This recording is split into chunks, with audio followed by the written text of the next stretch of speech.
deuxième partie de l'Africa News. Nous sommes toujours en compagnie d'Albert Mbela, responsable extérieur de la diplomatie de la Fédération de l'opposition congolaise, Monsieur Barandiaï, consultant en l'innovation technologique, et Monsieur Augustin Tchameni vient de nous rejoindre. Bonsoir. Bonsoir. Vous êtes docteur en droit et avocat au barreau de Paris. Merci à vous d'avoir accepté notre invitation. Alors, nous parlions donc du Zimbabwe, de ses candidatures, avec le régime qui dit garantir la transparence du prochain scrutin, le scrutin du 30 juillet. Alors, sur cette transparence, justement, l'opposition reste très méfiante. On a par exemple l'une des candidates de l'opposition qui a fait part de ses inquiétudes. Elle dit que l'opposition veut obtenir des informations sur les listes électorales, sur la sécurité des bulletins de vote. Elle dénonce également un parti pris de la part des médias qui sont toujours contre les partis d'opposition. Est-ce que le régime n'est pas allé un peu trop vite en disant, en affirmant justement qu'il comptait mettre fin lors des prochains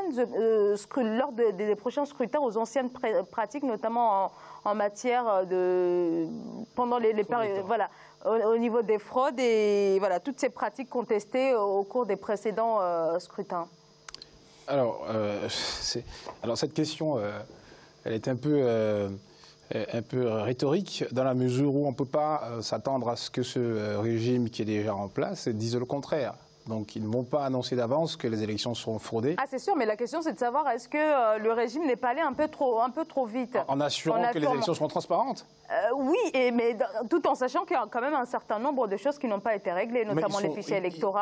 Ils sont dans leur rôle. Ils sont totalement dans leur rôle. Ils doivent. Alors, je veux dire, sur les questions électorales en Afrique, on ne connaît pas un seul système qui puisse s'avouer incapable de faire des élections transparentes, quelles qu'elles soient. Donc, ils sont dans leur rôle de dire que l'élection sera transparente.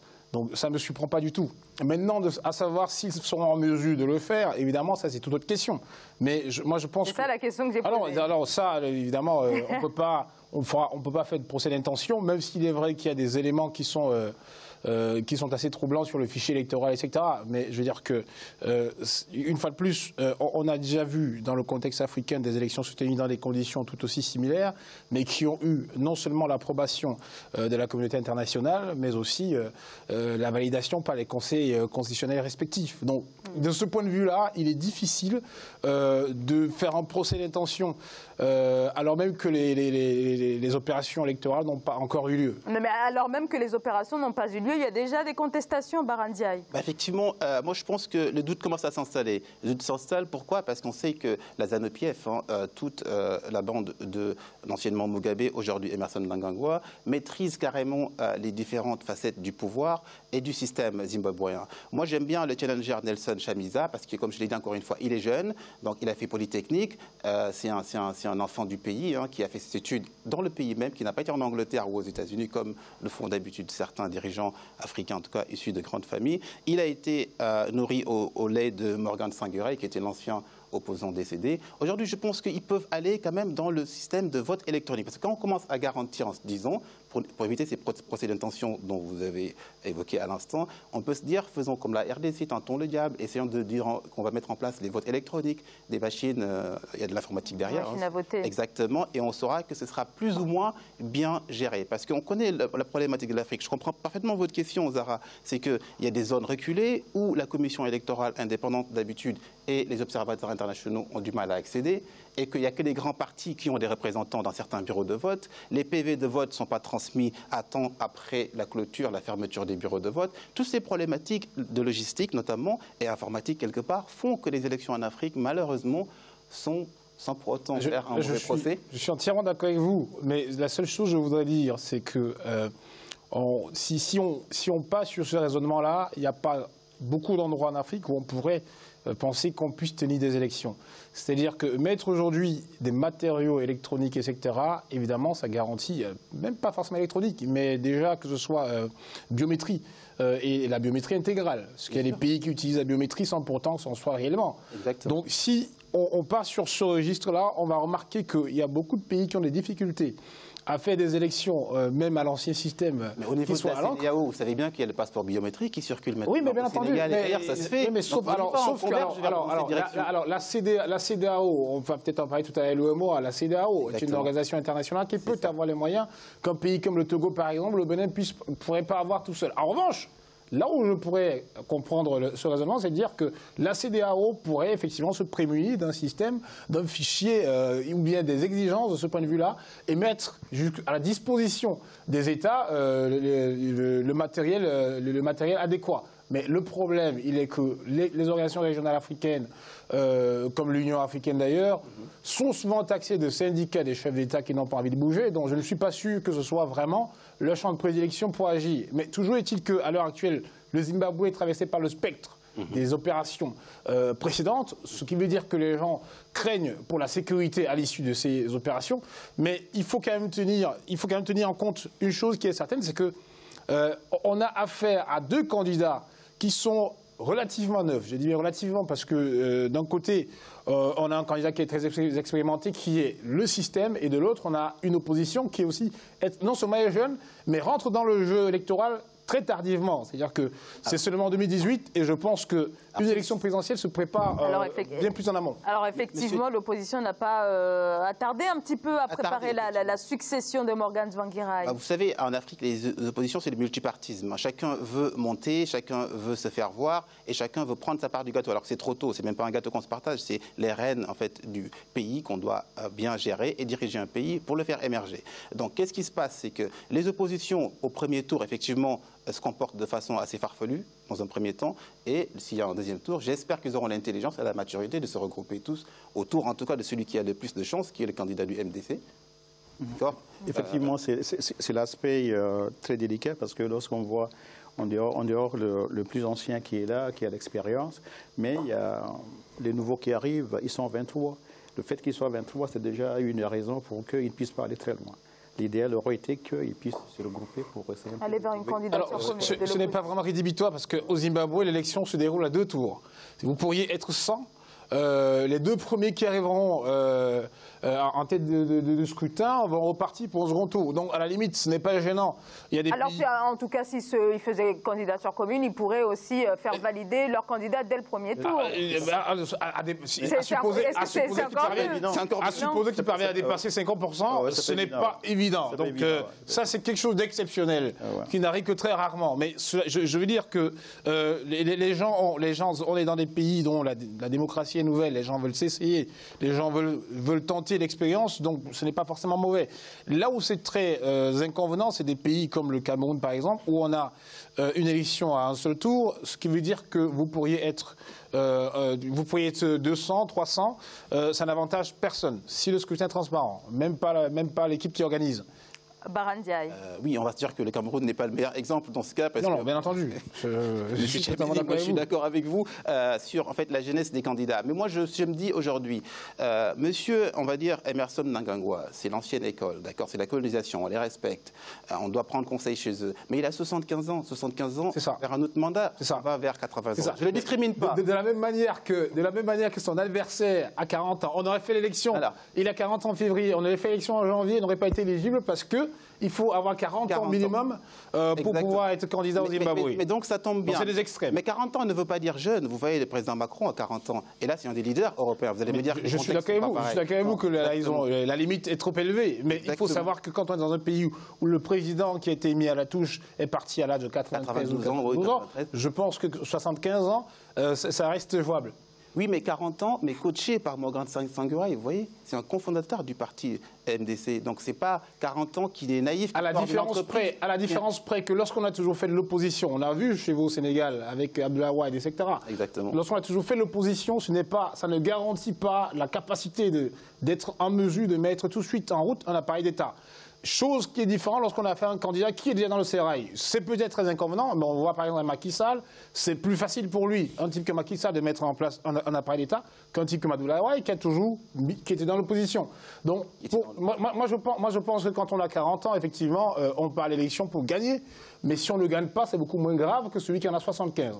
Parce qu'on a encore la possibilité de refaire 2 ou 3. Alors grave, ça dépend pour qui. Étant entendu qu'au Zimbabwe, là aussi, le mandat est limité à 2, et c'est applicable à M. Mnangagwa et pas, que ça n'était pas à Mugabe, puisqu'il était déjà en fonction. Mais ça, c'est sûr. Mais c'est applicable à son successeur, en tout cas pour l'instant, jusqu'à ce que ça change. On va se dire que ça, c'était avant. C'est la façon de voir les choses avant, de mon point de vue, hein, c'est juste mon point de vue. Et donc l'idée, c'est quoi? C'est que moi, je vois qu'on est de la même génération à peu près, et je me dis que l'Afrique doit être portée par les personnes expérimentées, d'accord, d'une part, en termes de conseils, hein, en termes de vécu aussi, et par la jeunesse. Mais la jeunesse, elle sert à quoi sinon? Si c'est attendre que tout le monde parte à la retraite et que cette ancienne jeunesse qui avait sa vision vieillisse, mais ça ne marchera pas comme ça. La jeunesse traverse la Méditerranée. Mais monsieur, je suis entièrement d'accord avec vous. Je fais d'analyse avec un peu de neutralité. Je ne fais pas de militantisme. Exactement. Ni pour la jeunesse, ni pour l'inverse. Mais je dis simplement que quand on regarde très bien aujourd'hui le contexte sociopolitique zimbabwéen avec un chef d'État qu'il a depuis 1980, donc après 37 années au pouvoir, ce n'est pas évident de passer la main. C'est-à-dire que la victoire de ces opérations électorales au Zimbabwe, c'est déjà le changement Mugabe. C'est-à-dire que quoi qu'il faille, il n'y aura plus de Mugabe. Ça, c'est quelque chose de bien. Ensuite, derrière, il faut un type qui soit en mesure, justement, d'être capable, sous très peu de temps, de mettre en place un appareil d'État. Donc, dans ces moments-là, l'expérience peut être utile. Je ne dis pas quand on est jeune, on n'en est pas capable, mais je dis simplement que l'expérience peut être utile.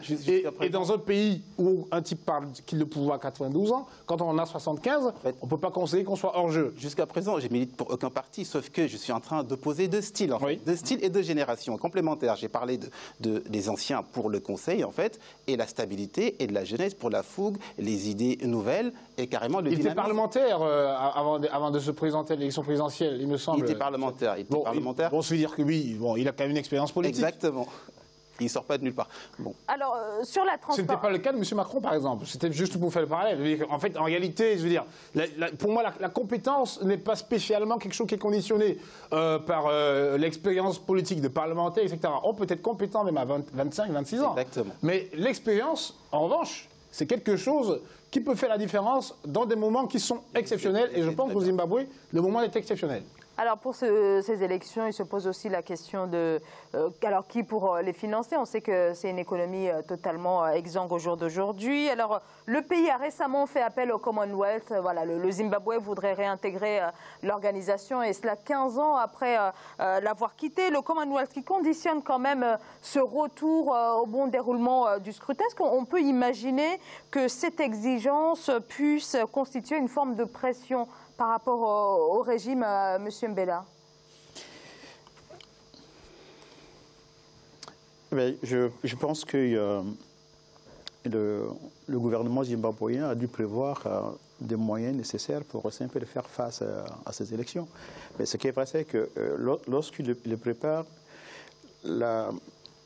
l'opposition jeune se dit est-ce qu'ils ont la possibilité d'aller plus loin, parce qu'il y a toujours des partis pris. Le Zimbabwe avec les ZANU-PF qui a déjà un calendrier plutôt, une structure partout dans tout le pays. Et donc ils ont la possibilité ils ont l'habitude, ils ont la possibilité de faire face à tous les électeurs et puis pour renflouer beaucoup plus. Mais par contre, les jeunes, c'est pas évident parce que ils n'ont pas toutes les possibilités de toucher toute l'arrière du pays. Augustin Tchouameni, sur la question du financement. Sur la pression du Commonwealth. Écoutez, alors, le souvenir que j'ai quand on parle de financement d'élections par la communauté internationale, j'ai le souvenir ivoirien qui a été conditionné cette fois-là par la certification des élections par les Nations Unies. Là, sur ce coup-là, je pense que on proposerait à M. Gbagbo de reproduire l'expérience, il réfléchirait par 2 fois. Mais c'était une très bonne expérience. Cela étant, aujourd'hui, je crois que la pression ne peut être réellement suffisante que si elle va au-delà d'une simple... de simples missions d'observation comme ce qu'on a l'habitude de voir. Il faut aujourd'hui aller plus loin et faire un peu comme ce qu'on a fait en Côte d'Ivoire et dire que l'élection transparente voudrait dire que nous soyons venus certifier que ça l'a été. Pas simplement qu'on envoie des missions d'observation pour dire que oui, c'était bien. Ça s'est bien passé. Voilà. Alors, on connaît quand même l'intransigeance du Commonwealth. On l'a vu en 2003 lorsque l'organisation a sanctionné justement le Zimbabwe, ce après quoi le Zimbabwe a pris... voilà, s'est dit, je quitte l'organisation. On sait très bien, sans vous interrompre, on sait très bien que c'est aussi parce qu'il y a la politique agricole, agraire, de Mugabe, et puis il y a également il y a aussi sa nature récalcitrante qui a toujours déplu à l'Angleterre, et donc du coup ça fait que ils étaient indésirables au sein de Commonwealth. Mais aujourd'hui on a un homme politique nouveau et différent, avec peut-être une approche différente, et je crois que de ce point de vue-là, on ne peut pas leur appliquer la même politique. Bon, un homme politique différent, mais qui descend quand même du même parti, la ZANU-PF, hein, et qui était ancien vice-président, il faut pouvoir le noter. Bien entendu. Et du coup, pour répondre à votre question, Zahra, c'est qu'effectivement, le Commonwealth veut mettre sa main et veut voir la transparence au niveau de ces élections.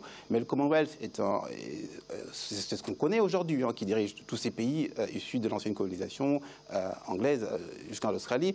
Aujourd'hui, s'ils veulent mettre la main sur ce scrutin, moi je pense que c'est un gage de sécurité et c'est une bonne garantie pour le bon déroulement, en fait, en termes de stabilité d'une part et en termes de processus électoral quelque part. Parce que c'est un bon observateur en dehors des CENI, d'accord, et d'autres ONG et organismes qui vont venir superviser. Je pense qu'on peut aller vers une bonne direction. Alors effectivement, et c'est ça réellement la grande nouveauté. Des délégations d'observateurs ont été invitées à se rendre sur place. L'Union africaine, le Commonwealth, on l'a dit, et aussi l'Union européenne. Et on a là quand même un vraie nouveauté. Mais quand même, est-ce que ça constitue un point de rupture? Parce que ce n'était pas le cas, les délégations n'étaient pas autorisées. Bien entendu, mais est-ce que les pays dans lesquels ces délégations sont jadis intervenues, ça a déjà changé quoi que ce soit? J'en suis pas certain. Donc c'est du pur formalisme et quelque chose assez, j'allais dire, assez formaliste et qui permettent aux organisations elles-mêmes d'exister. On peut regretter que l'Union africaine, par exemple, qui a des grandes chartes sur la démocratie et la gouvernance, qui a des grandes chartes sur la transparence électorale, ne puisse jamais influer de manière décisive les opérations électorales à quelque endroit d'Afrique qu'il soit. Alors qu'on sait très bien que si son fonctionnement va mal, si le développement de l'Afrique n'avance pas, c'est bien souvent à cause des changements de gouvernement qui sont très contestables. Monsieur Mbella, vous voulez rajouter quelque chose sur ce... Oui, tout simplement, ce qu'il dit, c'est très utile parce que la plupart des cas, que ce soit de l'Union africaine ou bien de l'Union européenne, ils peuvent être là uniquement pour valider ce qui se passe, mais sans franchement pour autant trouver des solutions. Souvenez-vous, le cas du Kenya, là où il y a eu, et pourtant ils ont été là, qu'est-ce qui s'est-il passé? Et ce n'est que... Donc ils ont validé une élection qui a par la suite été invalidée par la Cour suprême. Oui. Plus récemment encore, le Gabon, où le peuple gabonais a été abandonné à son sort, même si là évidemment le Conseil constitutionnel gabonais a validé, mais je pense que l'engouement populaire de la contestation avait pris une ampleur qu'il aurait fallu à un moment donné que l'Union africaine fasse quelque chose pour y voir plus clair.